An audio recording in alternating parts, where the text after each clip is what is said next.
For those who are joining new, um, Judges follows Joshua, and if you look at the outline of how Judges is positioned in the Old Testament, we have Joshua, uh, where the last book we studied was Joshua, where we had Joshua leading the Israelites into Canaan, and we saw how in a space of few years, I think about 7+ years, they sort of dominate the militarily, they dominate the promised land, Canaan.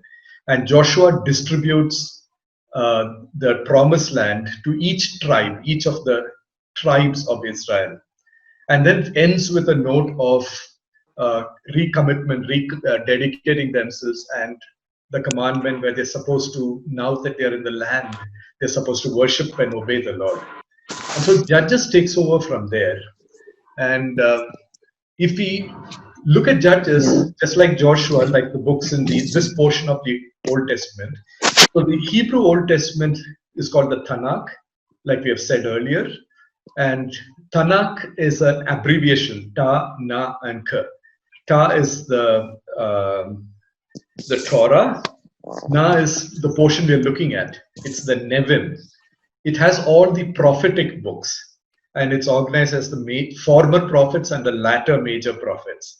So the former prophets includes Joshua, Judges, which we will study, Kings, Samuel. All these books are classified as the former prophets. The way books are named in the Hebrew Old Testament is slightly different from how the English Bible names it. In this portion, normally the name is given based on the key characters in the book. And in Judges, so the word Judges for us is a connotation of justice and law court, etc. There is that meaning, but in the book of Judges, the word Judges refers to deliverer or leader. He is also supposed to be a judge, but mainly the role is that of a leader or a person who delivers the nation from oppression. And if you read Judges chapter 1, verse 1, it starts with a question. The Israelites asked the Lord, who will be the first to go up and fight for us against the Canaanites? And the Lord's answer is, Judah will go. So it's about who will lead, who are the deliverers. So that's how the book gets its name. Okay? And the Old Testament has historical narrative. But when we tend to think of history, we think in terms of events, dates, and places, etc. But the history that the Bible focuses on is a theological history. It's a history of God's revelation to man from the beginning to Revelation. It's how God self-reveals himself. In Joshua, he revealed himself as a person who gave we saw up to Joshua how he delivers them from Egypt. In Abraham's time, how he selects Abraham. And in Joshua, we saw how God leads them to the land and how they are obedient and God gives them the land. In Judges, we will see God's revealing himself in the context of a people who do not obey. So the word I use here is apostasy. So it is something that you do which is against God's wishes. That is worshipping false gods. The next book after Judges is Ruth. It looks like a strange book in between Judges and Samuel. But if you read after Ruth, it is Samuel. So there's a progression we see. In Judges, you have leadership. Joshua, you have Moses handing over leadership to Joshua. And in Judges, there is no centralized leadership. They're all various tribes. And there are various tribal leaders. Very rarely do we see them all coming together. And in Ruth, we see a slight deviation. It is in the time of the Judges, but Ruth is there because it introduces the fact that this is the line from which David is going to come. And then Ruth leads into Samuel and Kings, which leads into the time of the kings, Saul, David, etc. So that's the timeline, the theological timeline in these books.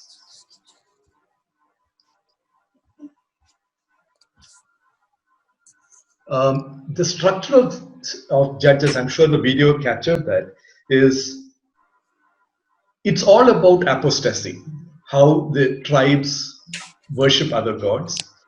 So the first portion gives you a summary. If you look at chapter 1, verse 1 to 3, verse 6, is the portion we deal with today. It gives you a summary of the entire book of Judges in a way. It tells you why Israel, what is the why for their apostasy? Why is it said that they apostatized? Second portion is chapter 3, verse 7 to 16:31, is all the records of the various apostasies they committed. It's the details. And chapter 17 to 21 is the moral and spiritual results of Israel's apostasy. You'll see that the key phrases that come up again and again in this book is, in those days Israel had no king, and each man did what he considered to be right. Okay? So there are 12 judges. Remember that the book of Judges spans a period of time which is about 325 years. There were 12 judges and they overlapped in different parts of Israel. So that's the context. Having said that context, just a small brief on today's portion, how we must read this portion. You must remember when you're reading this portion that the mandate for Israel at the time of the judges, that is, Joshua had actually militarily dominated the land and allocated various portions of Israel to various tribes. So the mandate for Israel, the tribes, the various tribes was, go possess the land that Joshua had taken. Early in Exodus, verse 23-29 itself, we saw that God's plan for the possession of the land was a slow progression. It was not a sudden occupation. God said, I will not drive them out before you in 1 year, lest the land become desolate and wild animals multiply against you. Little by little, I will drive them out before you until you become fruitful and inherit the land. So that's a very loaded passage. There's a lot there. And we will look at that in detail in one of our questions. So remember that this portion we are studying today is a two-part summary of the entire book, and it covers a period of 325 years approximately. So the summary that we're looking at in this portion spans a large period of time. With that, let's move to our first question for the day. So when you look at this first chapter, do you see any patterns emerge? Just a question. Is everyone seeing the full screen, or are you seeing? Let me just move this aside. Okay, I think that's better. Okay, so in the first chapter, what is the pattern that you see emerge in terms of when the tribe succeeded and when they failed militarily? So chapter 1 has a lot of incidents, right? Look and see, is there a difference in Israel's leadership of the battles between Joshua and Judges? And then there is also a certain geographic pattern in this portion. Is there a geographical progression of the narrative of the military encounters? That's why I have a map there. So when you look at this portion, search for these aspects. Okay, what are the patterns? If anyone has anything to share, like as usual, you can chat, but please chat to the whole group so that everyone can participate. Anyone wants to say anything, can just speak out also. So earlier, if you look at it, they were all fighting as one tribe for capturing the entire land. Now it is each tribe's duty that they need to take possession of their inheritance. And till Joshua, there was a specific leader that inheritance, I mean, that leadership was passed on. But after Joshua, there was no specific leader. So leaders came about when there was a need, and they were doing the tribal leaders were doing whatever they can for their lands, and they were forming alliances between themselves, and they did not follow God's instruction fully. That is why whenever they feared that the opposition had, like, iron chariots or larger people, and they did not trust God, they failed, and wherever they trusted God, they succeeded. That's true. Anyone else? Any other observations? What about the geographic progression? Is there a geographic pattern that you see? It looks like it's going from south to the northern side. That's true. Yeah, there's a progression from the south of Israel in the narrative. It starts with Judah and Simeon and goes to the northern tribes. Anyone else? Any other observations? So let's sum up on this. So one is like Santosh observed, there is no central leadership. And the other thing you notice is there's no unity in their endeavors. In all the endeavors that failed, if you notice, it lists individual tribes. But whenever tribes combine together, like in the beginning of the narrative, Judah and Simeon together go out and try to occupy their land, and they're pretty successful. And when you read when it moves to the narrative about Joseph's tribe, verse 22, you'll see now the house of Joseph attacked Bethel, and the Lord was with them, and they are victorious in that campaign. Subsequently, after that, when you move to verse 27 onwards, it becomes Manasseh and Ephraim separately, and they fail. So that's one thing you notice, right? Whenever the tribes are united and when they come together, leverage each other's strength, they are successful. But whenever they're on their own, they seem to fail. And there are failures. They have some success and they have failures. The second thing is, wherever there were men and women of faith, they prevailed. Only 3 names are listed in this first 2 chapters in the summary: Caleb, Othniel, and Aksa. All of them are there because of their characteristic of faith and their courage. And then whenever they were alone, okay, I already brought that up. Whenever the tribes were alone, we'll see Judah alone in verse 19, there is a failure. Manasseh alone in verse 27, there is failure. Ephraim alone in verse 29, there is failure. But Judah with Simeon, successful. The house of Joseph, that is Manasseh and Ephraim together, they're successful. And the other pattern was the progression in the narrative. The tribes, the narrative captures the endeavors of the tribe from the south to the north. And you will see this progression even in Judges. When you talk about the Judges, no? All of them, it proceeds from south to north. That's the other pattern to observe.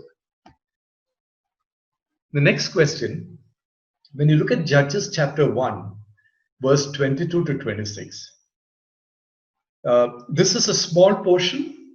It is one of the things that the house of Joseph is involved in, the capture of Bethel.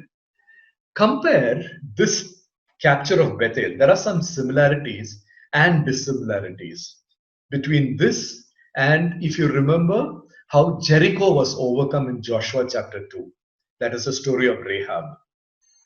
What is the difference, though, between Rahab and the man from Bethel that is in this portion? That is Judges 1, 22-26. So what's the difference between Rahab and the man from Bethel who helped the tribe of Joseph take over Bethel? Please note that this portion, the beginning starts with the Lord was with them, the house of Joseph, and it ends with it has kept that name to this day.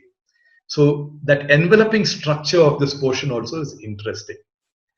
So just look at this question and see what you can learn from that portion. For those who are new, if you open your chat, you will see what others are typing in. Okay, so let's look at what we can learn from this portion. I think we have got a lot of, I'm sorry, Blessy's thoughts. Let me just read Blessy, what Blessy shared. Okay, yeah. So when you look at this portion, one is to look at the differences between this man from Luz and Rahab, right? First thing that stands out is he's not named. He's not worth remembering, whereas Rahab is. And like a lot of these points, many of you brought up, Rahab risked her life to save the 2 spies, the man from Luz, just tried to save his own life. We are told that Rahab embraced the faith of the Israelites. She reposed her faith in God, and that's why she sided with the Israelites. Whereas this man is just an opportunist, right? And then Rahab proclaimed her faith and appealed for the lives of her family. Whereas the man simply accepted an offer he could not refuse, because they told him that we will reward you, right? We will see that you are treated well, show us how to get into the city, and he agrees because there's a material reward there. Second is, this man really had no concern about Israel or their God. He just wanted that material rewards. He did not, he was a traitor, and he just sold his people. And he does not even join. There is no recognition of what is happening in history here, and that God is actually coming and taking over this place, and that there's something wrong with the people who stayed there. And instead, he just goes and he restarts his life in another place, and he names it Luz. And we saw how Rahab, because of her faith, she joins the Israelites. She is actually a branch that is planted into this Abraham's line.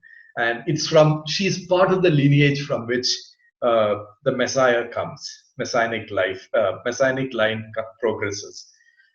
And like I said, those two beginning and ending portion, so we need to look at what does this mean for the house of Israel itself. It starts with that the Lord was with them and ends with something that does not seem to. Remember, God wanted them to take off the Canaanites from the land. So he was with them when they started. They did their own thing. They tried to make an arrangement. They did not seem to have reposed their full faith in God. They made an arrangement with a traitor, we never saw that in Joshua. The two times that Israelites made an arrangement with someone in Canaan was Rahab and the Gibeonites. And in both cases, the arrangement was founded on the Canaanites trusting in God. There was a conversion to Israel's God on their part. Here there is no conversion, and yet Joseph seems to have accepted, the house of Joseph has accepted what he had to offer. And they just let him go. So they're acting in their own wisdom. So that is itself pointing to a failure on their part. That's the point that we can get from this summary. That's why this incident, everything here, remember, is a summary of Judges. So everything here is pointing to something that is wrong with how the tribes are going about what they're supposed to do. The next question, when you look at Judges 1 to 2:10, some of these portions are large, but I just focused on narrower portions in the question. From the failures of the tribes, what can we see are the reasons for their failure? We looked at this even in Joshua, some of the weakness of the tribes, but try to think a little differently here again in terms of what is the failures that will result in what happens in Judges. Okay, and what is God's warning? What is God warning them about in Judges chapter 2, 1 to 3? And in specifically in chapter 2, 7 to 10, the author of Judges is pointing out something. What is the author pointing out to? God is saying that He is faithful, but if we do not obey Him, why should He help the Israelites in their endeavors? And what has happened is Israel has progressed. People have moved on. They have not seen the wonders. The next generation that came in, they are not. They have not seen the parting of the sea or fall of Jericho and all that. They have seen only what they have seen, and they have seen the other religion, the Canaanites and all that. So they become accustomed to the rituals of them and not the true God, and they are not having any familiarity with them. So they've fallen out of line. Yeah, so getting accustomed and falling off. Also, slightly altering God's commands of not destroying whatever they when they capture some land, and letting the Canaanites live and using them for their forced labor. Yeah, for their own benefit. True. So if we look at this portion, a lot of what has already come out in the chat and what Santosh and Suma shared. See, God, if you look at that, if you look at the portion, the initial chapter 2, the initial portion, some of the key words are, I brought you up to lead you in, right? So God had a plan. When He brought them out of Egypt, it was to lead them into the promised land. And he said, he's faithful. He had made a promise to us, to your forefathers, and I will not break my covenant with you. But what does God say? It is conditional. For this to be fulfilled, your part to be fulfilled, you shall not make a covenant with the people of this land. You shall break down their altars, but you have disobeyed me. Okay? So God's warning to them is that they should not make an agreement with the people who live in the land. You should tear down the altars. Remember, the first commandment is, you shall have no other gods before me. But Israel's failures, if you look at this portion, there are many failures, right? And there's a lack of unity. They have imperfect faith, like you have observed. If you remember the portion about Adonizedek, they actually, if you see what Joshua had done with those 5 rulers initially, he put them to death immediately, because that was, they had to be ended. Their influence had to be ended. But here they make a demonstration of him.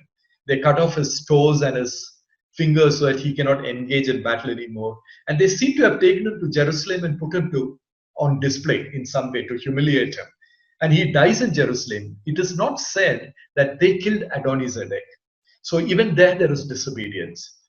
Then many places you see that even after they come to a position of strength, they choose to make an agreement for economic and material benefit. It's directly contradictory to what God had told them, right?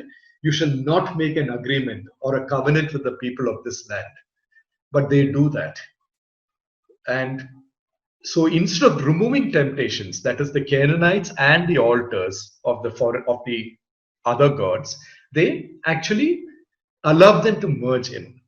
And Judges chapter 2, verse 7 to 10, if you read that portion, remember first that this portion, right, that key words, after the whole generation had been gathered up to their fathers, another generation grew up who knew neither the Lord, nor what he had done for Israel.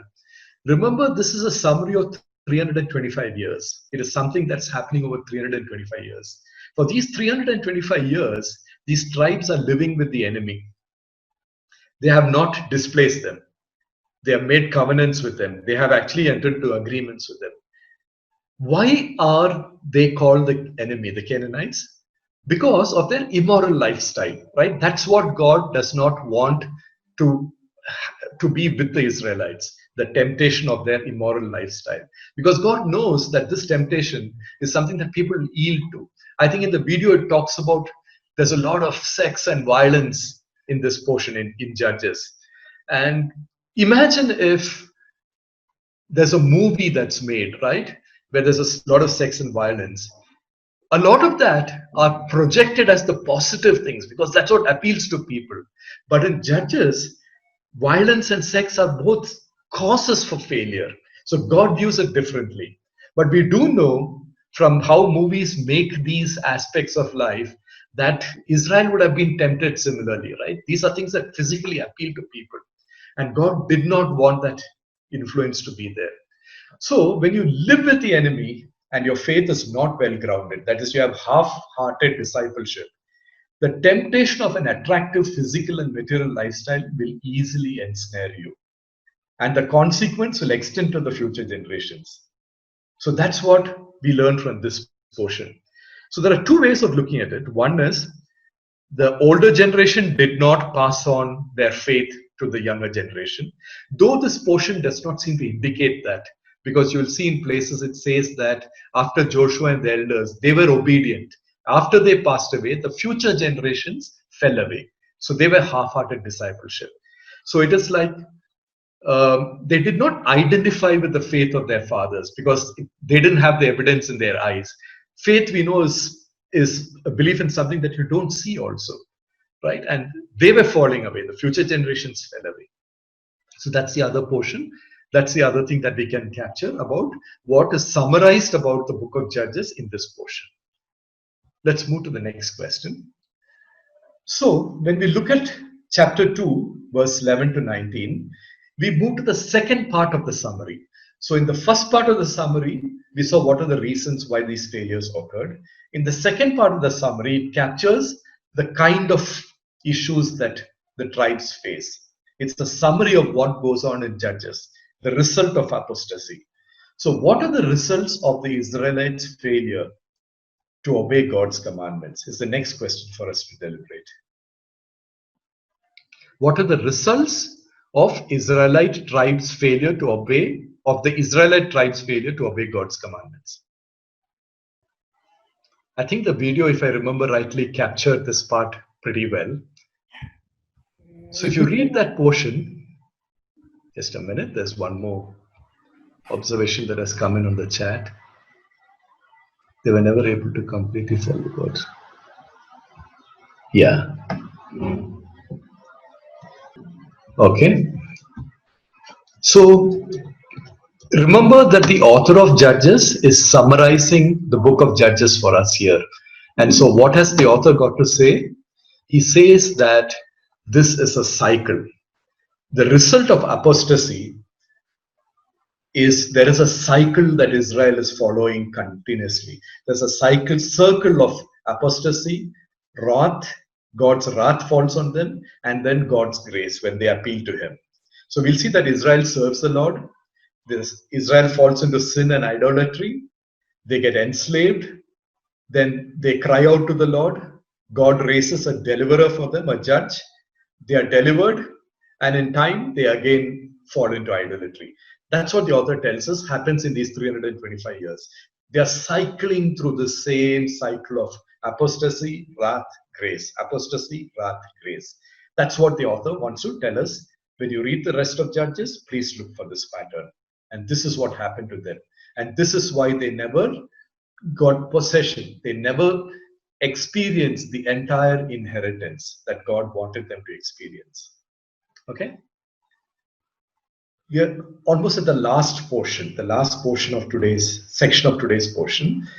In Judges 2:22, chapter 3, verse 6.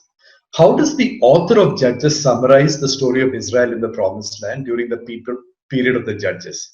So the author makes a summary statement here. Read this portion in the context of God's plan for possession of the promised land in Exodus 23:29. I had shown that portion earlier in Exodus 23:29. If you have time, you can just read it. God says that you're going to inherit this land, to take possession of the land little by little, right? So he does not in a year, so that you don't get swamped. He wants you to get in, he wants you to multiply and to be blessed in the land. So I'll just read that portion for you, Exodus 23. God says, "But I will not drive them out in a single year, because the land would become desolate and the wild animals too numerous for you. Little by little, I will drive them out before you until you have increased enough to take possession of the land." So when the author of Judges summarizes, keep this context in mind. Okay? Any other thoughts? So, what thought came into my mind was when we read, God's attitude towards them changed. So, till now it was my people, my nation. But when you look at that first part, it says this nation. That means he's no longer want to associate with them fully. And so that itself is a big change, right? Because Santosh, if you don't mind, just repeat that portion. What is the change in attitude? From my nation, my people, to this nation. If you see that, okay. He's putting it as this nation. So that means, God, till now it was my people, my nation. Now it has become this nation. That means they've lost that privilege of being God's people because of their sin. And he wants to use all these distractions to test them, to prove themselves back into his grace, so that he will keep up his covenant. Actually, that observation is from my nation to this nation is something that I had not caught on. It's interesting. Anybody else? Any other thoughts? There's a very interesting transition, like what Santosh noticed. There's a very interesting transition. I don't know whether anybody else notices the transition. What he said in Exodus that he will drive them out one by one, all of that is not, Lord is not wanting to continue that, right? Because of the change of his attitude. Yeah, there is a change of attitude and he does not want to. Yes, that is there. But I think there's a slightly interesting aspect to this itself. So, if you look at it, remember that to set our mind in the right frame of mind, biblical history is a spiritual history set in the context of time and space. So we are looking at spiritual history of the people, right? In Exodus 29, God told them that he would not drive them out at one go. Why? Because the land may become desolate and wild animals multiply against you. So one is there will be challenges that you will not be able to withstand. Little by little, I'll drive them out. So God knows that during this period that they are going to be in the land without fully dominating the land, there will be challenges. But God says, little by little, I will drive them out before you until you become become fruitful and inherit the land. So God wants to see their spiritual growth. Enjoyment of God's, I left out a word there, inheritance, requires spiritual growth. He wants them to become fruitful and inherit the land. And he was testing the Israelites so that they could grow spiritually. So tests that we have in our spiritual life are tests for you to grow. Tests are intended for your growth. Okay? The test of faith was intended to be a lesson on how to conduct a spiritual battle. I think in chapter 3, God says that very clearly. In verse 2, he did this only to teach warfare to the descendants of the Israelites who had not previously experienced battle. He did this. What is this? He let the tribes continue there because they were supposed to be a test. And that test was supposed to make them spiritually stronger. So, in that test, God knows that there would be times when they feel inadequate, when they see chariots with iron rims, when they see strong enemies, all of these. And the questions may come up, I can't, right? But God had given them a provision for that. And the provision was the weapon to fight the spiritual battle was reliance on God. And that we saw in the earlier portion, right? He said, I have bought you out to lead you in. I will not break the covenant I made with your forefathers. So I am with you. So the answers to the I can't doubts that come up are to appeal to God and realize that God is with you. So the provision to fight the spiritual battle is given to you, and that provision is reliance on God and the obedience to his commandments. That if you read chapter 1, verse 1 and 2, you get that part. What is the second way of looking at this? The result of disobedience is when you say, I won't. And that is what we see the Israelites do, the future generations. They say, I won't. God makes the test, in which case the test becomes a punishment in itself. So the same nations that were there as a test so that they would be spiritually strengthened when they overcome them, become a snare and a thorn in their side. The Israelites never gained their inheritance and were harshly oppressed and plundered. And that's what we'll see in the rest of the book. Okay? So that is the summary. That's what the author wants to point out. And then he's going to progress from chapter 3 onwards and tell you, here is the details of what I was telling you about. Okay? So with that, we just move on to the next question. Okay, I think that's the last question. And we will close with this. This time, I'm just leaving you with some carry away thoughts. I will be sharing this slides with you because it is not there in the PDF that I sent out earlier.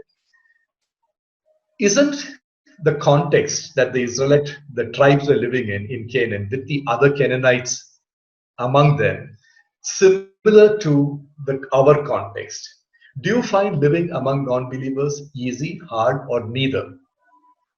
It has been said that the first generation believes the gospel, The second generation assumes the gospel, and the third generation denies the gospel. Where are we in this spectrum? Do you agree? Is this a normal pattern? And the last question that I want you to carry away and dwell on through this week is, what are the false gods around us today? How do we stay faithful to God and not turn away to serve other gods? Three portions that are good reading for this week, based on what we studied today, is Colossians 3, 1 to 10, Hebrews 3, and 1 Peter chapter 2, 11 to 12. So with these thoughts, I will just close today's